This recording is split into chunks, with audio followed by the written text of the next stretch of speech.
A rua 25 de Março, em São Paulo, é bem famosa por ser o maior centro de comércio popular da América Latina. Mas o que muita gente não sabe é que durante anos, um grupo criminoso conhecido como Bitong atuava nos bastidores, espalhando medo entre os comerciantes, especialmente os de origem chinesa. Liderado por Liu Bitong, essa máfia chinesa praticava extorsões, ameaças e até mesmo homicídios para controlar o comércio de produtos como capinhas de celular na região, e quem não pagava as altas taxas impostas pelo grupo era punido de forma brutal.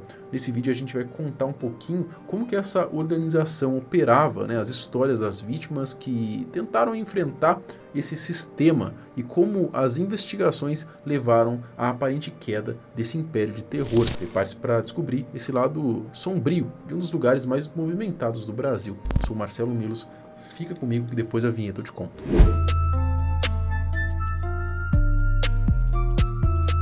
A 25 de Março é o lugar mais procurado quando o assunto é fazer uma comprinha com precinho lá embaixo no estado de São Paulo. É claro que sempre tem aqueles comerciantes mais espertinhos que tentam passar a perna no consumidor, pra gringo é mais caro, enfim, Mas realmente o lugar é o primeiro aí quando se trata de uma compra em maior escala, e na maioria das vezes os vendedores são confiáveis. Lá também acaba sendo um lugar propício a furtos e roubos por conta da quantidade enorme de pessoas ali num curto espaço, então por isso é sempre bom a gente tomar cuidado. Mas aparentemente não só os clientes estão propícios a sofrerem com criminosos, No lugar parece existir uma máfia chinesa que utiliza da extorsão com alguns comerciantes para poder ganhar um bom dinheiro, Chineses que vendem capinhas. O grupo Bitong. O grupo chinês aparentemente tem como líder então um homem chamado Liu Bitong, de 51 anos. E agora está explicado o nome dessa facção, O grupo Bitong, ele seria então uma ramificação da máfia chinesa, que também é conhecida aí como Tríade Chinesa. O Liu, ele teria criado então um grupo com a ajuda do seu irmão, o Bi Yong Liu, e os seus amigos aí, o Bon Boling, ou Zhou e o Dagi Ang. Deve ter errado essas pronúncias, Enfim, e outros também aí matadores, a gente pode dizer assim.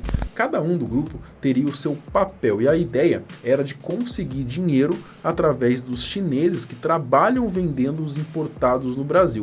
De acordo com testemunhas, o grupo atua principalmente por telefone, fazendo ameaça e intimidando a vítima através da ligação mesmo, Fazendo aí a famosa extorsão. Funcionam, regra geral, nessa sistemática de cobrar das suas vítimas, valores a título de pedágio, ou seja, ela é uma proteção buscando, obviamente, uma vantagem econômica, através do medo que elas impõem às suas vítimas. No caso, eles atuam num grupo bem específico, ameaçando outros chineses que vendem capinhas de celular. Eu não acredito que eles ficam só nos que vendem capinhas, como tem bastante chinês lá vendendo, provavelmente deve extorquir outros chineses também, não só os das capinhas, acredito eu, apesar da notícia focar mais nos chineses que vendem capinhas de celular. Bom, o grupo ele atua no centro de São Paulo, principalmente ali na 25 de Março, onde é o foco deles, E parece que não é de agora que existe esse crime, já que em 2016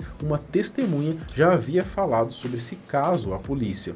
De acordo aí com essa testemunha, o grupo se considerava responsável pelas vendas das capinhas e quem quisesse vender também tinha que pagar uma quantia à máfia, ou seriam mortos. A investigação.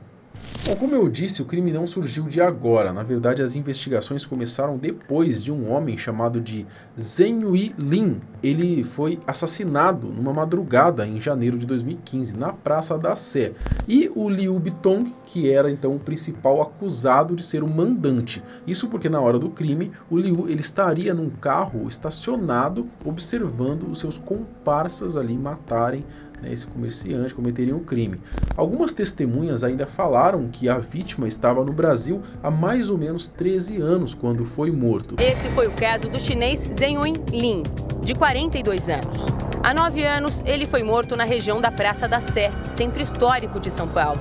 executado depois de não querer mais continuar pagando a propina. Ele também seria de Fujian, acredito que seja assim a pronúncia, enfim, e comprava e revendia capinhas de celular no centro de São Paulo. E por esse motivo teria então entrado na mira da máfia. Em 2014, ele começou a receber ameaças do grupo Bitong e teria pago então, entre a ameaça e a sua morte, cerca de 5 a 6 parcelas de 30 mil ao grupo. Cara, quanta grana esse cara pagou então, hein? Esse Zhen Yui, né, ele teria sido morto então por não querer continuar fazendo esse pagamento aí, né, essas extorsões. As investigações sobre o caso de Zhen Yui acabou então levando e esclarecendo sobre esse grupo criminoso aí da China. Perceberam que tinha algo maior no crime, né, principalmente observando o medo no olhar quando eles iam falar com as pessoas que trabalhavam ali na área. A maioria do pessoal ali é oriental e visivelmente ali sabiam do que se tratava o crime, né? Foi difícil a comunicação, a maioria dos chineses não quiseram falar nada por temer pelas suas vidas, né? E também mesmo de familiares que estão na China, né? Talvez eles não ameacem só esses que estão trabalhando, mas como eles têm ligação diretamente ali com máfia chinesa e tal, então você imagina o medo que eles não possuem, né? Ou seja, não favoreceram muito com as informações, mas a polícia conseguiu entender a situação e algumas testemunhas também que estão no anonimato acabaram auxiliando. Algumas informações foram de que atos criminosos que teriam acontecido entre 2014 a 2016 aparentemente foram cometidos também pelo grupo Bitong. Entre os crimes cometidos pelo grupo estaria então extorsão, sequestro, ameaças e homicídios. A prisão. De acordo com o site Metrópolis, todos os componentes, ali, todos os integrantes da máfia, né, são da província de Fujian, na China. Tá? E as vítimas também. Então, ainda de acordo aí com as informações, a maioria dos envolvidos ainda se conheceriam desde crianças. O MP denunciou a morte do comerciante, né, e a prisão preventiva foi decretada. Um dos membros foi preso preventivamente, mas recebeu liberdade provisória. Outros foram presos aí no exterior ali e extraditados. No total, 14 chineses foram detidos. Já o chefão, né, o Liu Bitong, aí, ele foi o mais difícil de capturar, conseguiu escapar de uma operação policial em 2017. O Liu chegou a ser incluído na lista da difusão vermelha da Interpol em 2019 e ele já tinha até sido visto ali numa cena de crime. Ele que aparece de camisa polo e calça jeans. O chinês caminha para o hall e entra no elevador.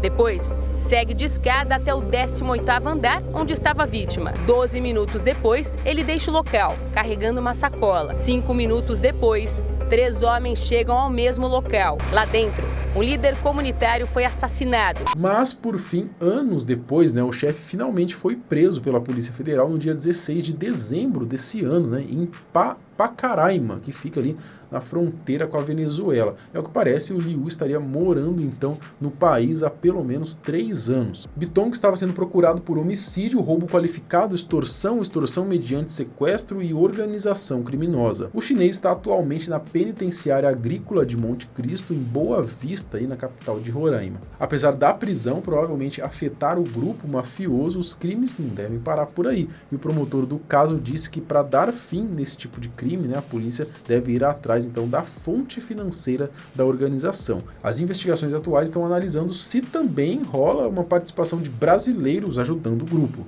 Então nos resta aí aguardar as autoridades encontrarem mais coisas, né, sobre a atuação do grupo Bitong e torcer para que esses crimes acabem, né? Mas aí, você tinha noção de que comerciantes eram extorquidos ali na 25 de março por chineses? Olha só que doideira, né, cara? Comenta aqui embaixo, quero saber a sua opinião. Até o próximo vídeo. Tchau!